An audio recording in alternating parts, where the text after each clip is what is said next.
não vou dizer o termo independência financeira, mas com a mulher tendo uma fatia expressiva no mercado de trabalho, ela pensa, então eu elevo o meu nível financeiro, eu não preciso mais tanto assim do meu marido, mas sem saber que a submissão nada tem a ver, ou pelo menos não está completamente só conectada com o salário também, né? Não, muito cosmovisão. Não, então, a gente fala sobre isso no livro, né? Então, uma das coisas que a gente faz é apresentar uma cosmovisão bíblica sobre trabalho. E daí uma das coisas que a gente fala é sobre isso, sobre como que a mulher foi criada, não é?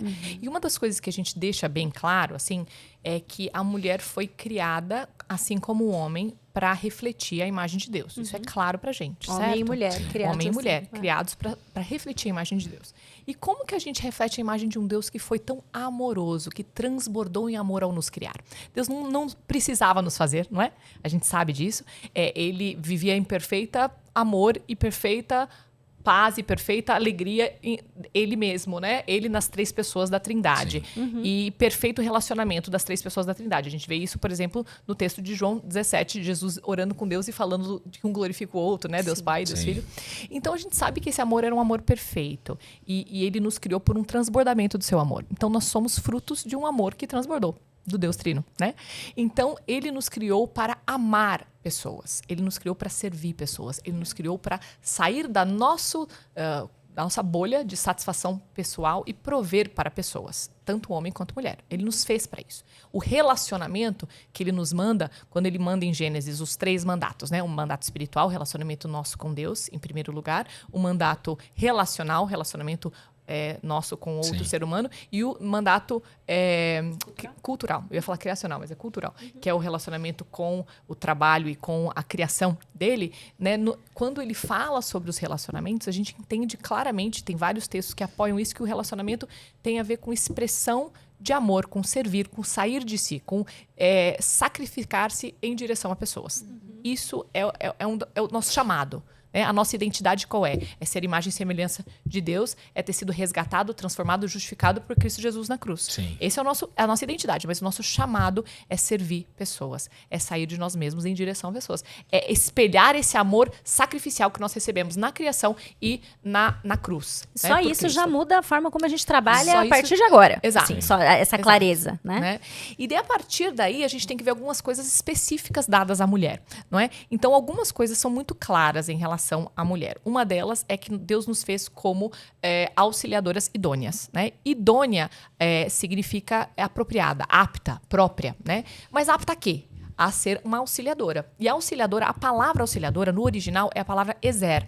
E ezer significa aquela que socorre, sustenta, ajuda, auxilia, vai em direção a pessoas, não é?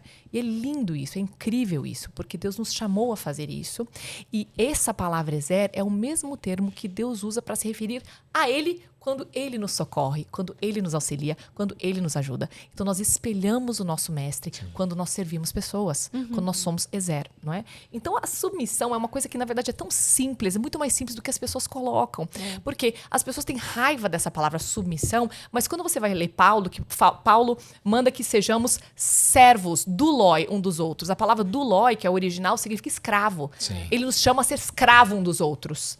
Né? Ele seria cancelado hoje em dia, não é? E ser escravo um dos Muito outros cancelado. é prover, é sustentar, é suprir, sem ganhar nada em troca. Isso é ser escravo um do outro. Isso é servir. Então, na verdade, o amor do homem em direção à mulher, que é a ponto de dar a vida, é muito mais sacrificial do que o da mulher de ser a sustentadora, a socorredora, a apoiadora. Você entende? Assim, ele vai à frente abrindo o caminho.